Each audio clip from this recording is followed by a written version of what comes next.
Tibor, máte len jeden bod, ale asi za ten dnešný výkon ste mohli pomýšľať aj na 2, prípadne 3. Ja si myslím, že dnes sme si zaslúžili viac než ten jeden bod.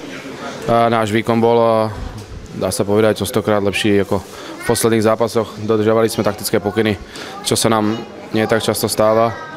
Troška toho šťastia v tej koncovke, nešťastná chyba v tom predĺžení, ja som tam zapomínal púk, takže šťastná strela aj z rohu, dali víťazný, majú 2 body, ale ja si myslím, že od tohoto by sme sa mohli odraziť, od tohoto výkonu a tento bod je pre nás, si myslím, veľmi vzácny.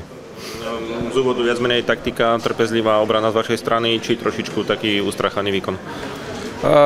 Práve, že hráme vždy, čo nám super ponúkne, ako oni zakladajú protiútoky, alebo ako sa oni tomu postavia, takže snažíme sa tomu pristupovať tak zodpovedne, vícemenej z obrany, dá sa povedať, takže čakáme ich v strednom pásme, ale samozrejme meníme to tempo hry alebo tú situáciu počas zápasu, keď sa dá, tak ich napadneme, takže si myslím, že tí taktické pokyny sme dneska plnili a ja si myslím, že vyhrál šťastnejší.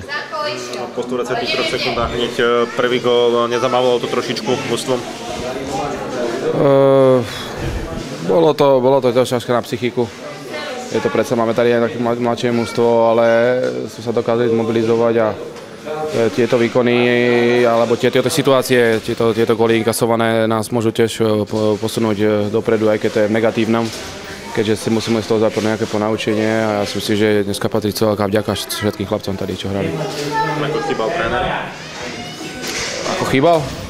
Tak je to trošku taká zvláštna situácia, keďže vlastne vícemenej takého šéfa, našeho prezidenta máme za chrbtom na striačke a tréner chýbal, ale ja si myslím, že kolega zaňho prevzal v plnom rozsahu tú prácu a odviedol výbornú robotu, takže si myslím, že veľká vďaka aj nemu, že to zvládol. Bola to jeho premiéra, takže chýbal trenér, ale dúfam, že sa to dá do poriadku a budeme kompletní.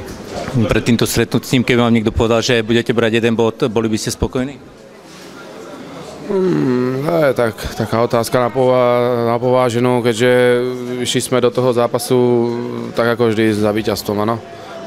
Tie naše výkony neboli optimálne, ako som spomínal, takže z jedného hľadiska by sme aj ten bod brali, ale keď sa na to pozrieme teraz spätne, ako prebiehal ten zápas a tie situácie, tak si myslím, že tie ďalšie 2 body mrzia.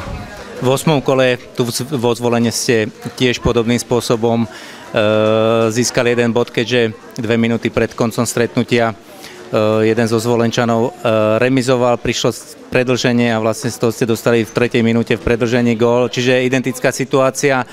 Je to nejaké začarované tento Zvolen? Zhodou okolností tuším, to bol aj ten istý hráč, Puliš sa mi zdá.